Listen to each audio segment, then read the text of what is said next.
Hello there people. Kumukuha tayo ng dahon ng ampalaya.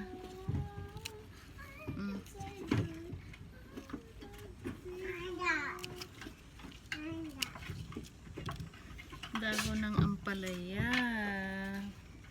Masarap sa munggo.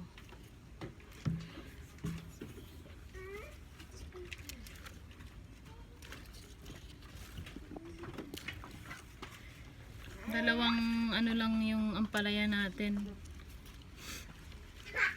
Dalawa lang natanim kong ampalaya. Kinukuha ko na yung dahon kasi parang hindi naman sila lalaki pa. Sayang.